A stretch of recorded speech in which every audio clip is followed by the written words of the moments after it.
মানুষ আসলে তখন ভালোবাসে না যখন সে পেয়ে গেল।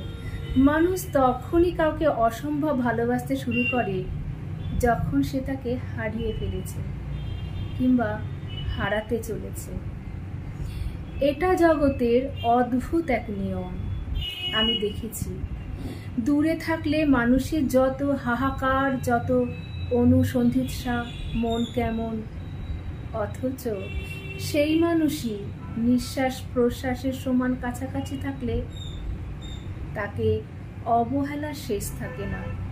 সে পাশে থাকলে যেমন তেমন করে অজুহাত অছিলায় তাকে রেখে দিলেই হয়, অথচ একদিন এক মুহূর্তের জন্যে সে চোখের আড়াল হলে মনে হয় গোটা জীবনে এর থেকে বেশি দুঃখ আর কোথাও নেই।